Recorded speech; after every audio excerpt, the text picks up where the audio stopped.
உலகெங்கிலும் இருக்கும் பிளே தமிழ் நேயர்கள் அனைவருக்கும் வணக்கம். நான் உங்கள் ராம்ஜி. குருவினுடைய அதிசார வக்கர பயிற்சி. நண்பர்களே, குரு பகவான் மிதுனத்திலிருந்து கடகராசிக்கு சென்றிருக்கிறார். அது உலகத்துக்கே தெரியும். கடகத்தில் அதிசாரமாக சென்றிருக்கிறார்.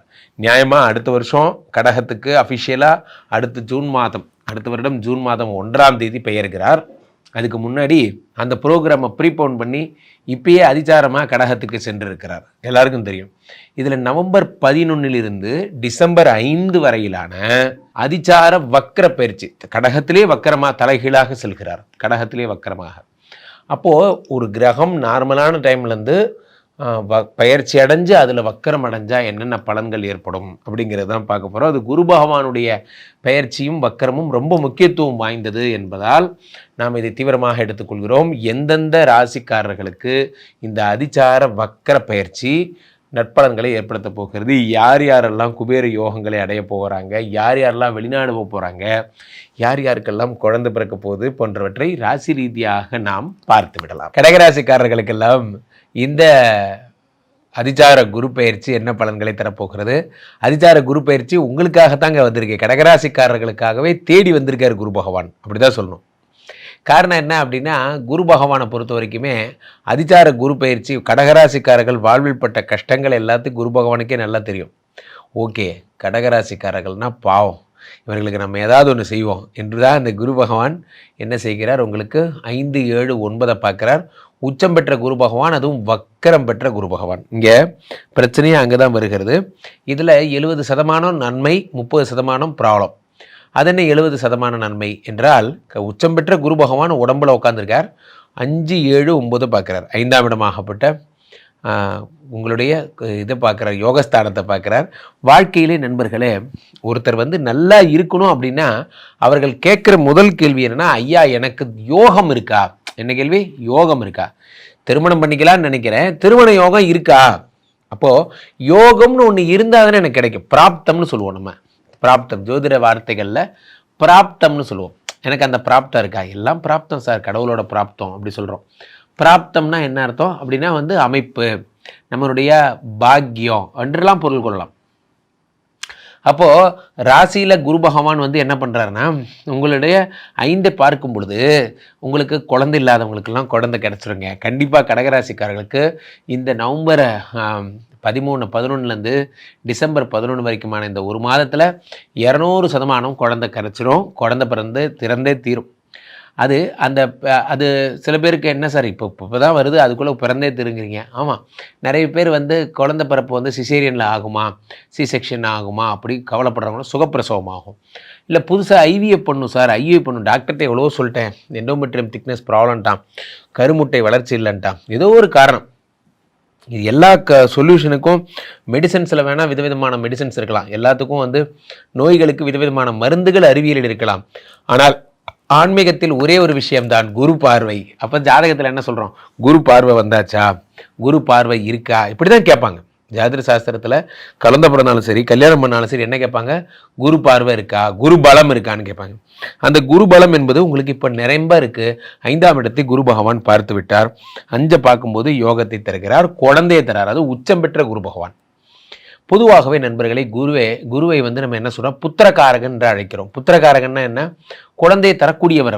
அவர் போய் உச்சமாகிறார். அப்படிங்கும் போது என்ன ஆகும்னா, புத்திரகாரகனே உச்சம் என்னும்போது கன்ஃபார்ம் குழந்தை. சில பேருக்கு ட்வின்ஸ் எல்லாம் பிறக்குங்க 5ஆம் இடத்தை குரு பார்க்கும் பொழுது. அதே மாதிரி சொத்துக்கள் சேருகின்ற ஒரு விஷயமாக கடகராசிக்காரர்களுக்கு அமையும். சொத்துக்கள் பார்த்திங்கன்னா, என் பூர்வீக சொத்து சார், எங்கள் தாத்தா வழி சொத்து எனக்கு கைக்கு ஒன்றும் கிடைக்கவே இல்லை, எப்போ கிடைக்கும்னு எனக்கும் தெரியல, தொடர்ந்து போராடுறேன், ஆனால் எனக்கு கிடைக்க மட்டும் மாட்டேங்குது. என் சித்தப்பா ஒருத்தர் தான் ஒரு பிராது போட்டு வச்சுருக்காரு, அவரை கேட்டுட்டு தான் தீர்ப்பு தரணும்னு சொல்லி கோர்ட்டில் தடை பண்ணி வச்சுருக்காரு. கவலையப்படாதீங்க, அந்த பிரச்சனைகள்லாம் சரியாடும். குரு பகவானுடைய பொன்னான பார்வையால் சொத்துக்கள் உங்களுக்கு கிடைத்துவிடும். அடுத்ததாக 5ஆம் இடம் என்பது இறை அருள்னு சொல்லலாம்.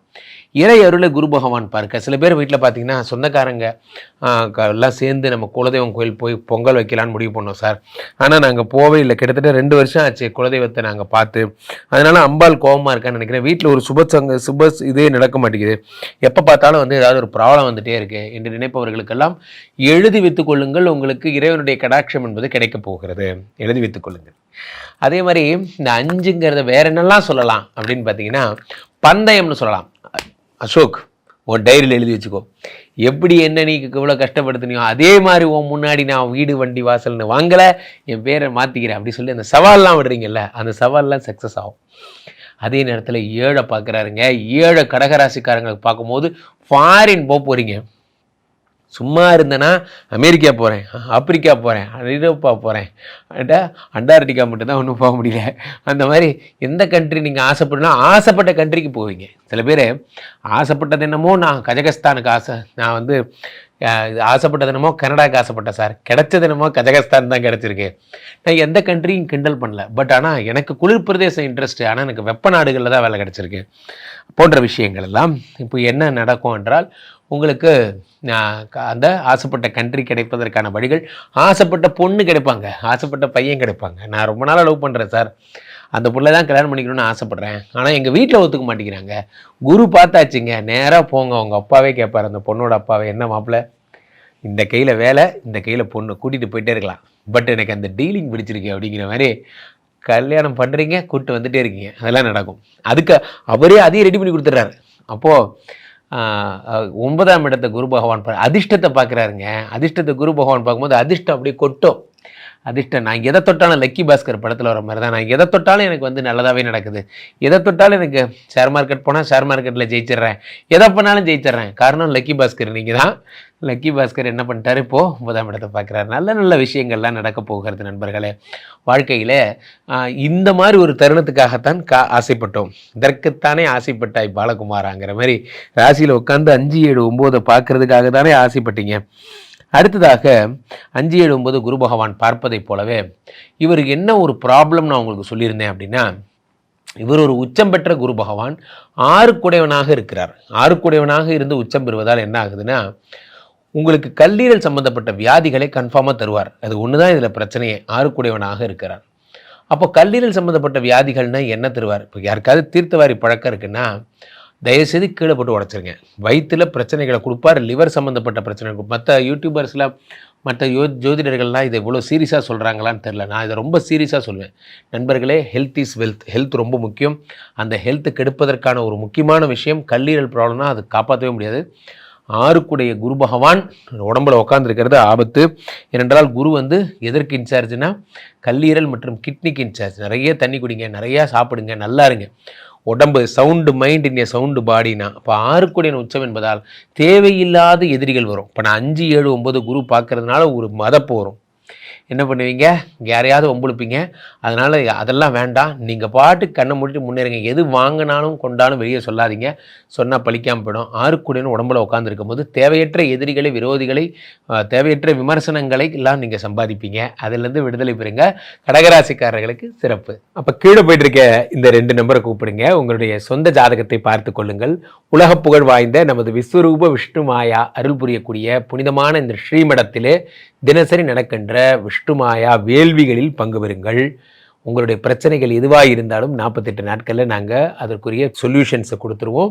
உங்களுடைய அழைப்பிற்காக காத்து கொண்டிருக்கிறேன். மீண்டும் ஒரு நல்ல பதிவில் சந்திப்போம். நன்றி, வணக்கம்.